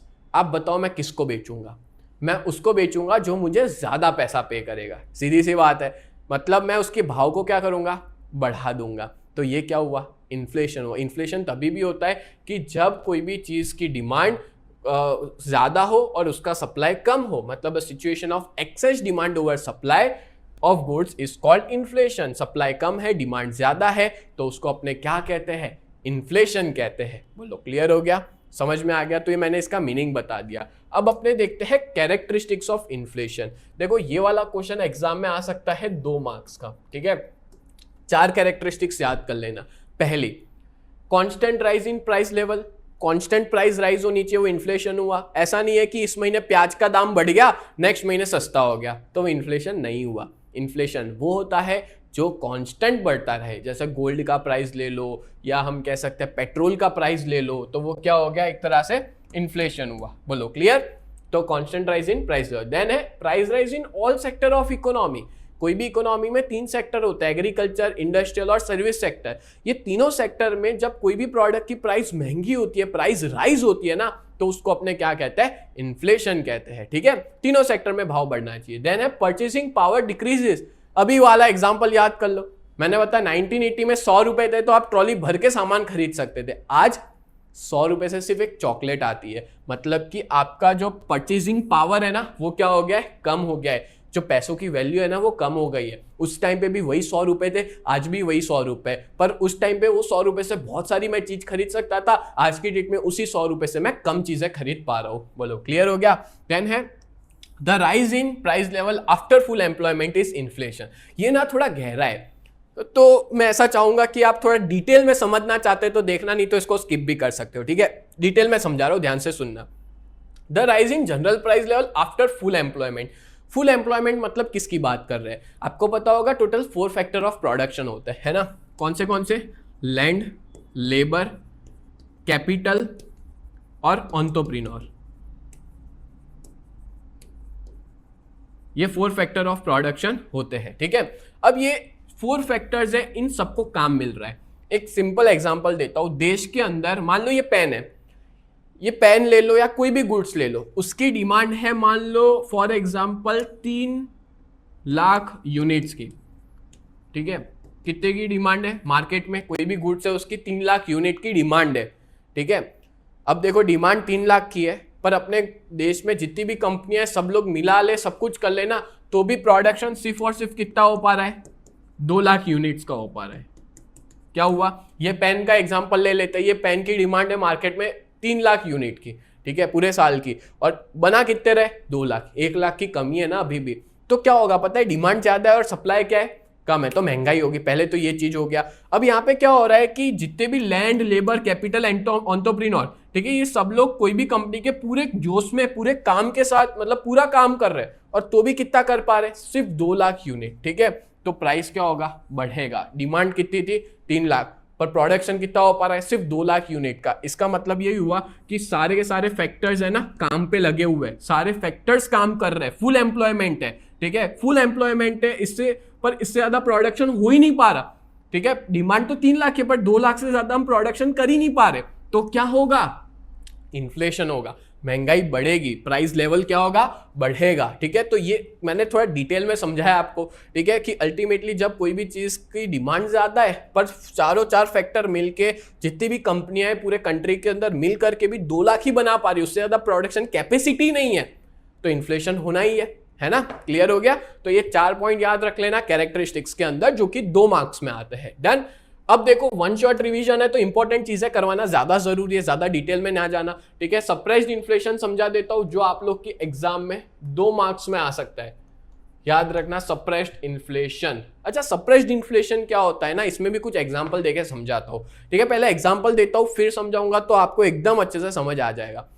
आपको पता है कुछ ऐसी चीजें होती है देश के अंदर या कुछ ऐसी प्रोडक्ट्स होती है जो एक्चुअल में महंगी है पर सरकार चाहती है कि वो ज्यादा महंगी ना हो, लोगों को हम सस्ते भाव में दे सके। जैसे एक एग्जांपल देता हूं सोलर का। आपके घर पे सोलर पैनल छत पे लगी होगी, सोलर कुकर होगा या किसी के पास इलेक्ट्रिक व्हीकल होगा, आपने जब भी वो खरीदा है या छत पे सोलर पैनल लगवाई है, आपको पता है सरकार ने आपको सब्सिडी दी होगी। क्या दिया होगा, सब्सिडी। मतलब कि सरकार उस चीज की प्राइस को कम करे। जैसे मान लो कि आपके घर पे लगवानी है सोलर पैनल जिसका खर्चा है 2,50,000, अब सरकार दे रही है सब्सिडी, या 2 लाख रुपए का खर्चा है, सरकार दे रही है सब्सिडी और आपको सिर्फ 1,20,000 भरने, 80,000 रुपए की सरकार ने क्या दे दी, सब्सिडी दे दी। तो अल्टीमेटली कोई प्रोडक्ट है तो महंगी पर सरकार चाहती है कि उसका भाव कम से कम रहे, उसके भाव को कम करने की कोशिश करती है वो थ्रू सब्सिडी, लॉ, रूल्स। तो इस तरह के इन्फ्लेशन को ना सप्रेस्ड इन्फ्लेशन कहेंगे। समझ आया क्या कहा, ठीक है। अब मैं आपको इसका मीनिंग बताऊंगा ना, आपको तुरंत समझ आ जाएगा। When government has kept control over and suppresses increase in price, government कुछ चीजों पे कंट्रोल रखना चाहती है, ठीक है, और वो जानबूझ के प्राइस को दबा रही है, सप्रेस कर रही है, मतलब कम करने की कोशिश कर रही है। किसके थ्रू, रूल्स के थ्रू, लॉ के थ्रू और सब्सिडीज के थ्रू, ठीक है। तो इन्फ्लेशन तो हो रहा है, महंगाई तो बढ़ रही है पर सरकार नहीं बढ़ने दे रही है, प्राइस राइज नहीं हो रही है, महंगाई तो बढ़ रही है, तो इसको ना सप्रेस्ड इन्फ्लेशन कहते हैं। थोड़ा डिटेल में बताता हूं। देखो मेरे को 2 लाख रुपए का सोलर लगवाना है घर पे, ठीक है, कितना भाव है, 2 लाख, पर सरकार चाहती है कि लोगों को सस्ते में मिले, 2 लाख में ना मिले। तो सरकार क्या कर रही है, सरकार बोल रही है कि मैं आपको चलो 1 लाख की सब्सिडी दे दी। कितने की सब्सिडी दी, 1 लाख की। मतलब मेरे को कितना पे करना है, सिर्फ और सिर्फ 1 लाख पे करना है, ठीक है। तो जो 2 लाख का खर्चा था वो मेरे लिए कितना खर्चा हो गया, 1 लाख। तो मेरे लिए तो सस्ता हो गया ना वो, पर एक्चुअल में देखने में तो वो महंगा है। ये तो सरकार ने सब्सिडी दी है, सरकार ने जानबूझ के कम किया है उसका भाव सब्सिडी देके, तो मेरे को अब कितना 1 लाख ही पे करना है। तो महंगाई तो बढ़ रही है पर सरकार नहीं चाह रही है बढ़ाना, तो ऐसे तो इन्फ्लेशन है पर प्राइस राइज नहीं हो रही है, प्राइस नहीं है, प्राइस तो 1 ही लाख रुपए। तो अल्टीमेटली इसको क्या कहते हैं, सप्रेस्ड इन्फ्लेशन कहते हैं, कि सरकार प्राइस को दबाने की कोशिश कर रही है, ठीक है। एंड अगर दूसरा पॉइंट है कि अगर इकोनॉमी के अंदर कभी भी कोई प्रोडक्ट की प्राइस शॉर्ट टाइम के लिए बढ़ती है, ठीक है, कोई भी लिमिटेड गुड्स और सर्विस की, तो इन्फ्लेशन नहीं हुआ। जैसे मान लो कि प्याज का दाम 100 रुपये किलो, 200 रुपये किलो हो गया, फिर 1-2 महीने बाद वो नॉर्मल हो गया, तो वो इन्फ्लेशन नहीं हुआ। इन्फ्लेशन वो होता है जो कांस्टेंट कोई भी चीज की प्राइस बढ़ती जाए। बोलो क्लियर हो गया ना। मैं बहुत जी जान से समझा रहा हूं, उम्मीद करता हूं आपको बहुत अच्छे से समझ में आ रहा होगा, ठीक है। चलो नेक्स्ट आगे बढ़ते हैं, कॉजेज ऑफ इन्फ्लेशन। इन्फ्लेशन के कॉजेज देखते हैं। ये वाला भी इंपॉर्टेंट क्वेश्चन है, आपके एग्जाम में 5 मार्क्स के अंदर आ सकता है, 5 मार्क्स है। इस चैप्टर में ना 3 ही क्वेश्चन 5 मार्क के, बार्टर सिस्टम का मीनिंग लिमिटेशन, मनी का मीनिंग और उसके फंक्शन, और तीसरा है इन्फ्लेशन के कॉजेज, ठीक है। ये 3 5 मार्क के क्वेश्चन है जो आपकी स्कूल की एग्जाम में भी आ सकते हैं, इवन बोर्ड में भी आ सकता है, ठीक है। चलो देखते हैं इन्फ्लेशन के कॉजेज क्या क्या है। तो इन्फ्लेशन का पहले तो मतलब दिया है कि इन्फ्लेशन का मतलब क्या होता है, कोई भी गुड्स और सर्विस का भाव बढ़ना सारे सेक्टर के अंदर, तो उसको इन्फ्लेशन कहते हैं, ठीक है। एक चीज याद रखना, जनरली 2 मेजर फैक्टर होते हैं कोई भी चीज के प्राइस के पीछे, एक होता है डिमांड और दूसरा होता है सप्लाई। सीधी सी बात है, कोई भी चीज का भाव किस बेसिस पे नक्की होता है, उसके डिमांड और सप्लाई के बेसिस पे, ठीक है। और इन्फ्लेशन के टोटल 2 मेन कॉजेज है, इन्फ्लेशन के 2 मेजर कॉजेज है। अब एग्जाम में एक एमसीक्यूज आता है, ठीक है। लास्ट ईयर मैंने बच्चों को ये चीज क्लियर करवाई थी कि मेजर कौन से फैक्टर्स है जो अफेक्ट करते हैं डिमांड को, तो दो ही है, एक है इंक्रीज इन डिमांड और दूसरा है इंक्रीज इन प्रोडक्शन। ठीक है, अगर एग्जाम में एमसीक्यूज आए कि how many major factors affecting inflation, तो याद रखना दो है, बट ऐसे तीन है पर मेजर कितने हैं, दो, बाकी जो तीसरा है वो तो माइनर है, मेजर ये दो ही है। अब देखो हेड पॉइंट्स मैं बता देता हूँ क्या है, ये हेड पॉइंट है इस आंसर का, यहाँ एक लाइन कर देता हूँ, अरे क्या हो गया, हाँ यहाँ एक लाइन कर देता हूँ तो आपको समझ में आ जाए। मेन तीन हेड पॉइंट है, पहला है इंक्रीज इन डिमांड, दूसरा है इंक्रीज इन प्रोडक्शन कॉस्ट और तीसरा है अदर फैक्टर्स। ठीक है, इंक्रीज इन डिमांड जो है उसमें टोटल 3 पॉइंट है, increase in supply of money, increase in public expenditure, increase in population, और अदर फैक्टर में 3 सब पॉइंट्स है। ठीक है, एक एक करके अपने समझते हैं, बहुत अच्छे से समझाऊंगा, चलो ध्यान से देखना। पहला है increase in demand. Increase in demand मतलब क्या होता है, तो बहुत सी बार जब कोई प्रोडक्ट उसकी प्राइस जब बढ़ती है, जब कोई प्रोडक्ट उसकी डिमांड जब बढ़ती है और उसका सप्लाई नहीं होता ना, तो इन्फ्लेशन होता है। जैसे वापस अपने एग्जांपल देते हैं, ये फोन है, ठीक है, मेरे पास एक फोन है और खरीदने वाले 100 लोग हैं, क्या होगा, ये फोन बहुत महंगे में बिकेगा, ठीक है, बहुत हाई प्राइस में जाएगा, एक फोन खरीदने वाले 100 लोग। आपने देखा होगा जनरली जब आईफोन लॉन्च होता है तो आईफोन की प्राइस ना बहुत महंगी होती है, क्यों पता है, डिमांड, सबको चाहिए आईफोन लेटेस्ट वाला और डिमांड ज्यादा है, सप्लाई कम है, आईफोन वाला क्या करेगा, महंगे में बेचेगा। फिर देखना आप जब जैसे जैसे टाइम जाता है ना, तो वही मॉडल जब पुराना हो जाता है, लोग खरीदते नहीं है, तो उसको भाव क्या करना पड़ता है, कम करना पड़ता है। तो अल्टीमेटली जब कोई चीज की डिमांड ज्यादा है और उसका सप्लाई नहीं है तो होता है इन्फ्लेशन। ठीक है, अब देखो समझते इधर क्या देके रखा हुआ है। अब देखो इतना सब समझने की जरूरत नहीं, मैं ऐसा कहूंगा ये वाला मीनिंग याद कर सकते हो, 1 मार्क में आ सकता है। If there is inflation due to increase in aggregate demand, जब कोई चीज की डिमांड बढ़ जाए as compare to the aggregate supply. अच्छा, एग्रीगेट मतलब क्या कहूंगा, एग्रीगेट मतलब होता है टोटल, कोई चीज की टोटल डिमांड बढ़ गई और उसका सप्लाई कम है, डिमांड ज्यादा सप्लाई कम, मेरे पास एक ही फोन है, खरीदने वाले 100 लोग हैं, क्या होगा, महंगाई होगी, प्राइस बढ़ेगी, और उसी तरह के इन्फ्लेशन को क्या कहते हैं, डिमांड पुल इन्फ्लेशन कहते हैं। क्या कहते हैं, डिमांड पुल इन्फ्लेशन। क्लियर हो गया, तो ये मीनिंग आपको आ सकता है एग्जाम में, याद कर लेना। अब उसमें पहला पॉइंट इंक्रीज इन डिमांड के अंदर पहला पॉइंट है increase in supply of money. इसका जो पहला पॉइंट है ना वो एमसीक्यूज में आ सकता है, dash consider inflation as purely monetary phenomenon monetarist. ठीक है, मॉनेटरिस्ट जो होता है ना वो इन्फ्लेशन को प्योरली मॉनेटरी फिनोमिनन मानते हैं। अब बच्चों के दिमाग में ये भी आता है, एक बच्चे ने मेरे को पूछा था सर मॉनेटरिस्ट कौन होता है, तो मॉनेटरिस्ट बेसिकली कंट्री के अंदर जो सप्लाई ऑफ मनी है, डिमांड ऑफ मनी है, वो सब देखते रहते हैं, उस पर रिसर्च करते रहते हैं, वो मॉनेटरिस्ट होते हैं। ठीक है, तो इन्फ्लेशन जो है वो प्योरली मॉनेटरी फिनोमिनन है मॉनेटरिस्ट के हिसाब से। अब ये एमसीक्यूज में आता है इसलिए मैंने थोड़ा जोर दिया इस क्वेश्चन पे। अब बढ़ते हैं इसके एक्चुअल मीनिंग पे।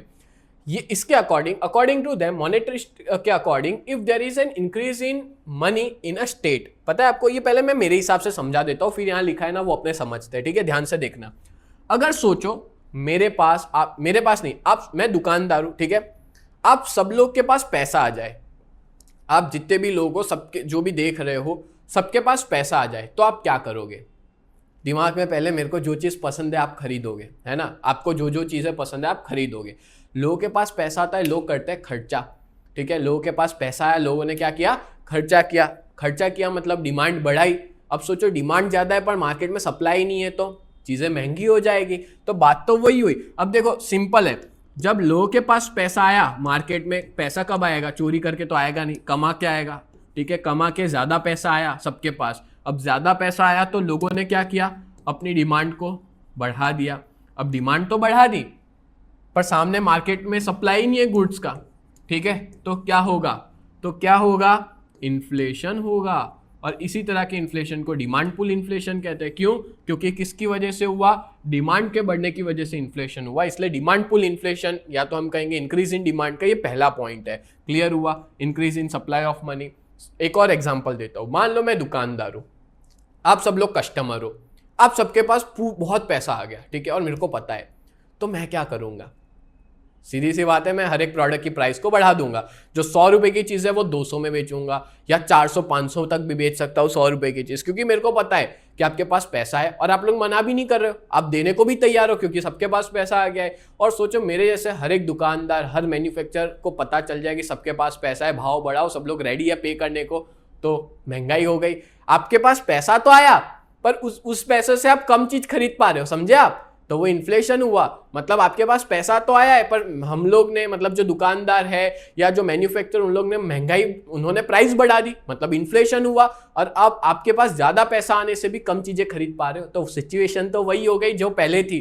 ठीक है, अब आपने सुना होगा आपके दादा दादी से कि 100 रुपए में घर चलता था। पूछो जरा इनकम कितनी थी, 200 या 150 रुपए इनकम थी, 100 रुपए में घर चलता था। तो बात यही हुई कि आप 1 लाख कमा रहे हो, 50,000 रुपए आपका खर्चा है, तो वही रेशियो चल रहा है। ठीक है, तो हम ऐसा ही कहेंगे, जब लोगों के पास पैसा आ जाता है ना तो लोग डिमांड बढ़ाते हैं और सप्लाई कम होता है तो इन्फ्लेशन होता है। That's it. यहाँ पे भी यही दिया है कि इनके हिसाब से कि अगर पैसा बढ़ता है, स्टेट मतलब स्टेट के अंदर, ठीक है, तो लोग ज्यादा, और पैसा कब बढ़ेगा, लोगों के पास पैसा कब आएगा, ज्यादा पैसा कमा रहे और लोग अपनी डिमांड बढ़ाएंगे, नेसेसिटी के सामने, जरूरत के सामने डिमांड बढ़ाएंगे। जैसे मान लो मेरे पास पैसा ज्यादा आ गया तो मैं बहुत खर्चे कर रहा हूँ कपड़ों के पीछे, नहीं चाहिए वो भी कपड़े खरीद के आ रहा हूँ। ठीक है, तो क्या होगा, डिमांड बढ़ जाएगी, एंड डिमांड बढ़ गई, सप्लाई कम है, तो क्या होगा, प्राइस राइज होगा, और उसको क्या कहेंगे, इन्फ्लेशन कहेंगे। अब एग्जाम के अंदर ना मैचलब का ये स्टेटमेंट, ये तो मोस्ट आईएमपी है, ये स्टेटमेंट मैचलब ने कहा है ना वो,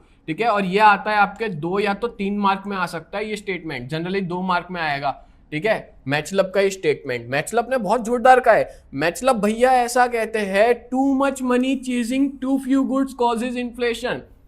ध्यान से सुनना, बहुत जोरदार चीज कह दी है, बहुत गहरी बात कह के जाते हैं मैचलब भाई। कहते हैं कि बहुत ज्यादा लोगों के पास पैसा आ जाता है ना तो उससे वो उतने ही कम गुड्स खरीद पाते हैं।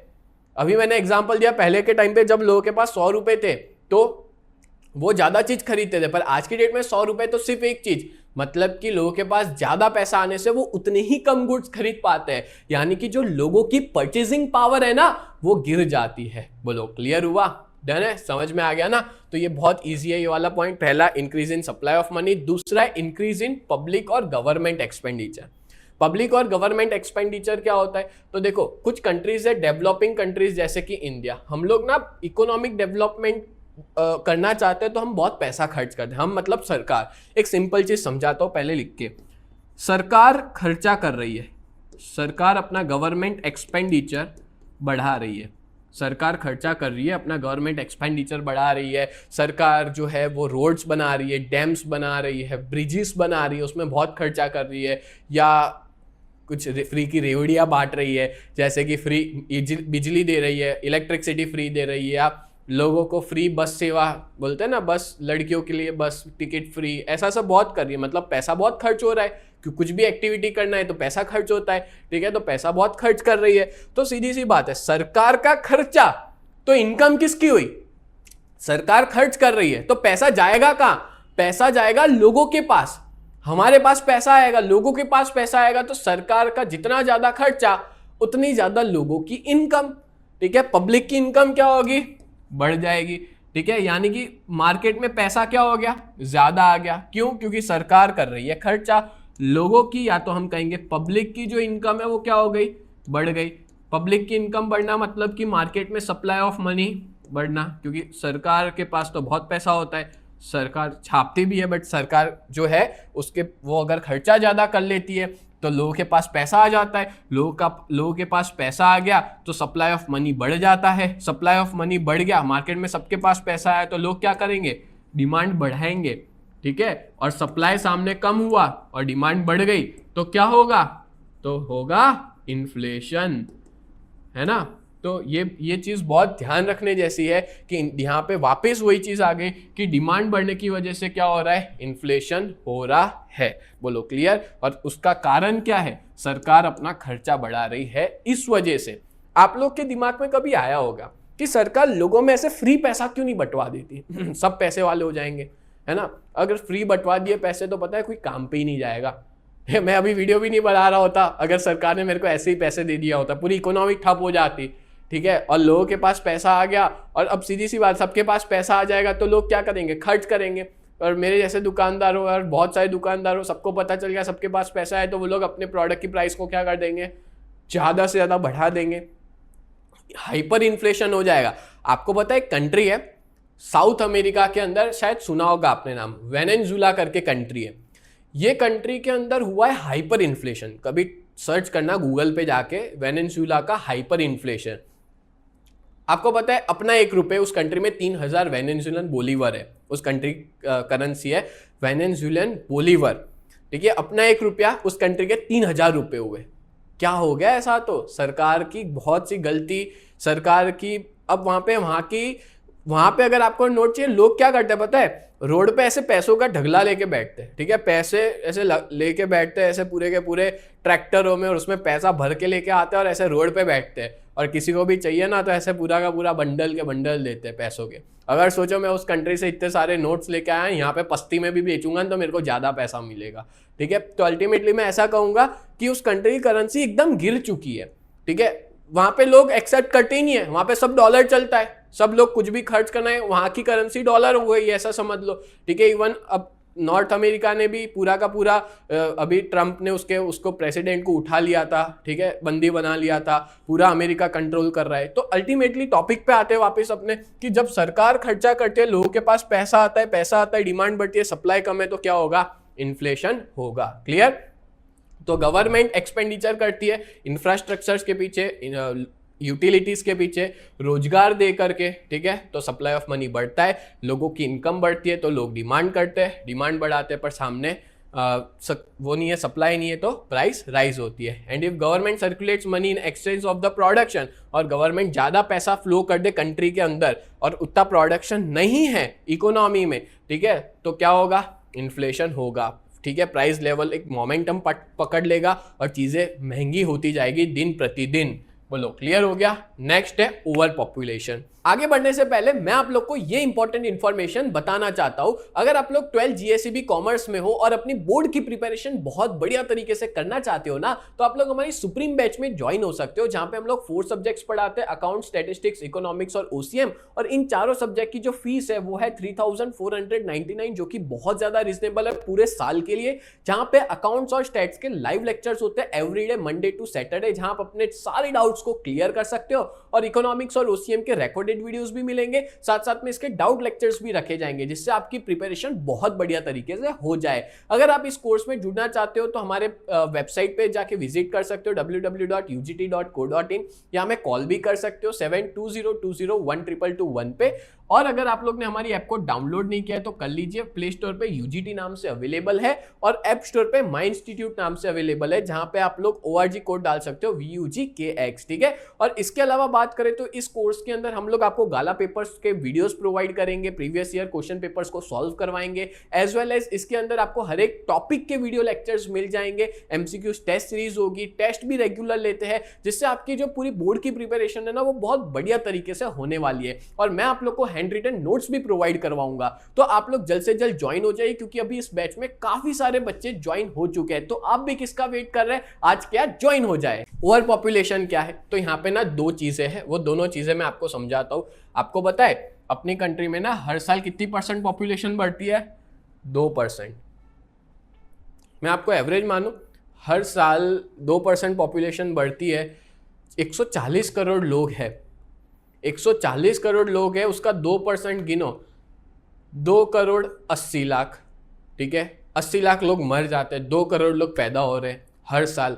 पता है आपको पूरी ऑस्ट्रेलिया की पॉपुलेशन 2 करोड़ है, हर साल एक नया ऑस्ट्रेलिया ऐड हो रहा है इंडिया के अंदर, ठीक है। सोचो एक ऑस्ट्रेलिया जितनी पॉपुलेशन अपनी कंट्री में आ रही है। अब आप ये सोचो कि जितनी ज़्यादा पॉपुलेशन बढ़ेगी होगा क्या? एक छोटा बच्चा भी पैदा होता है तो वो अपनी डिमांड करेगा, उसको डाइपर चाहिए, उसको जॉनसन बेबी का साबु चाहिए, ठीक है। उसको उसकी भी खुद की डिमांड होगी, थोड़ा बड़ा होगा उसको भी बाइक चाहिए, गाड़ी चाहिए, उसकी भी डिमांड होगी, ठीक है। उसको कपड़े चाहिए, सब कुछ चाहिए। तो जब कोई भी जगह पे पॉपुलेशन बढ़ती है तो सीधी सी बात है उनकी डिमांड बढ़ेगी, है ना। एक बच्चा पैदा होगा तो उसकी खुद की डिमांड होगी, उसके कपड़े की, सबकी। अब डिमांड बढ़ेगी और सामने सप्लाई क्या है? कम है। डिमांड ज्यादा, सप्लाई कम, तो क्या होगा? इन्फ्लेशन होगा। और कारण क्या इन्फ्लेशन होने का? तो भाई डिमांड बढ़ गई। क्यों? क्योंकि पॉपुलेशन ज्यादा थी। समझ आ गया? तो दैट्स वाई इन्फ्लेशन हुआ। डिमांड ज्यादा, सप्लाई कम, तो होता है इन्फ्लेशन। यहाँ पे भी वही देके रखा है, the increasing population causes increase in demand of basic requirement and when supply is inefficient, supply नहीं है उतना, तो प्राइस लेवल बढ़ेगा। ठीक है। मान लो मार्केट के अंदर वो सारे बच्चे बड़े हो गए, सबको बाइक चाहिए। अब मान लो मार्केट में उन लोग की बाइक की डिमांड है 2 लाख बाइक चाहिए, ठीक है, पर उनकी डिमांड 2 लाख बाइक की है, पर मार्केट में 1 लाख बाइक की है, ठीक है। तो क्या होगा, बाइक महंगे हो जाएंगे, प्राइस बढ़ जाएगी। क्लियर। दूसरा सिनारियो, ये तो मैंने तब बताया जब पॉपुलेशन बढ़ रही है। अब सोचो पॉपुलेशन बढ़ ही नहीं रही है, पॉपुलेशन कांस्टेंट है। पॉपुलेशन कैसी है, कांस्टेंट है, उतनी की उतनी पॉपुलेशन है, और इसी पॉपुलेशन की इनकम जो है वो बढ़ गई, ठीक है। इनकम बढ़ गई, हम कहेंगे परचेसिंग पावर बढ़ी, क्योंकि उनकी इनकम क्या हो गई, राइज हो गई, इनकी इनकम बढ़ी। अब सीधी सी बात है, पॉपुलेशन कांस्टेंट है, इनकम बढ़ी तो क्या बढ़ाएंगे, डिमांड बढ़ाएंगे, और सप्लाई क्या है, कम है, तो क्या होगा, इन्फ्लेशन होगा भैया, ठीक है। बहुत ईजी है, तो इन्फ्लेशन होगा, महंगाई जो है वो बढ़ेगी। Clear. And supply of money, supply of money to increase in demand followed by increase in price level of goods और सर्विसेज। सप्लाई ऑफ मनी कम है, डिमांड ज्यादा है, इन्फ्लेशन होता है। पता है आपको, मैं बहुत डिटेल में और बहुत अच्छे से समझा रहा हूँ, ठीक है। अगर कोई बच्चे को कुछ नहीं आता होगा ना, वीडियो देख लेगा ना, पूरा चैप्टर क्लियर हो जाएगा, और एग्जाम में खुद बना के लिख के आ सकता है अलग अलग एग्जाम्पल के साथ, ठीक है। चलो आगे बढ़ते हैं अपने। नेक्स्ट है increase in cost of production. Cost of production increase होना, ठीक है। अब देखो, ये अपने ने पहला पढ़ा था इंक्रीज इन डिमांड, उसमें 3 थे, increase in supply of money, increase in government और पब्लिक एक्सपेंडिचर, और इंक्रीज इन पॉपुलेशन। या तो क्या था, ओवर पॉपुलेशन था, हाँ ओवर पॉपुलेशन था। अब है दूसरा पॉइंट है increase in cost of production. अच्छा, कॉस्ट ऑफ प्रोडक्शन क्या होता है वो आपको पता होनी चाहिए। आपको पता है जब कोई भी प्रोडक्ट बनाते हैं तो उसको बनाने का खर्चा होता है। जैसे ये पेन बना रहा हूँ या ये घड़ी बना रहा हूँ, तो ये घड़ी बना रहा हूँ, ये चश्मे बना रहा हूँ, तो इसको बनाने का कुछ खर्चा लगता है। अब आप लोग सोचोगे सर कौन सा खर्चा, कैसा खर्चा लगता है, तो ध्यान से सुनना। कैसा खर्चा लगता है, जैसे रॉ मटेरियल्स का खर्चा, मशीन का खर्चा, इलेक्ट्रिसिटी, वाटर रेट, वर्कर का वेज रेट, ट्रांसपोर्टेशन का खर्चा, ये सारे खर्चे होते हैं कोई भी चीज को बनाने में। अब सोचो कि ये चश्मे है, ठीक है, ये चश्मे बनाने का खर्चा अगर बढ़ गया, ये सारे चीज का रॉ मटेरियल लोखंड लगता है इसमें, फ्रेम लोखंड की है, तो फिर मशीन का, इलेक्ट्रिसिटी का खर्चा बढ़ा, या वर्करों ने अपने वेजेस बढ़ा लिए, या ट्रांसपोर्टेशन, पेट्रोल महंगा हो गया, ट्रांसपोर्टेशन का खर्चा बढ़ गया। तो ये जितने भी फैक्टर्स है वो सारे हमारे होते हैं कॉस्ट ऑफ प्रोडक्शन में आते हैं। अगर मान लो मेरा कॉस्ट ऑफ प्रोडक्शन बढ़ जाए, मतलब मेरा ये खर्चा जो है वो बढ़ जाए, तो सीधी सी बात है, जैसे मैं ये फ्रेम बनाता हूँ चश्मे की, इसको बनाने का खर्चा बढ़ा, तो मैं किससे वसूलूंगा, कस्टमर से ना। कस्टमर को क्या करूंगा, उस प्रोडक्ट की प्राइस बढ़ा दूंगा। चलो एक एग्जांपल देता हूँ, ये पेन है, ये पेन मेरे को बनती है 100 रुपए में, और मैं मार्केट में बेचता हूँ 200 रुपए में, ठीक है। 100% मार्जिन रखे 200 में बेचता हूँ। अब मान लो 100 की जगह इसको बनाने का खर्चा 200 रुपए हो गया, तो मैं कितने में बेचूंगा, 300 या 400 में बेचूंगा। मतलब कि इसको बनाने का खर्चा बढ़ने से उस प्रोडक्ट की जो प्राइस है ना, वो भी क्या हो जाती है, बढ़ जाती है, ठीक है। और इसी को ही अपने क्या कहते हैं, याद रखना, जब कोई भी प्रोडक्ट की प्राइस प्रोडक्शन कॉस्ट बढ़ने से होती है, या जब कोई चीज महंगी होती है प्रोडक्शन कॉस्ट की वजह से, तो उसको कॉस्ट पुश इन्फ्लेशन कहते हैं और सप्लाई शॉक इन्फ्लेशन कहते हैं। ये क्वेश्चन 1 मार्क में आ सकता है।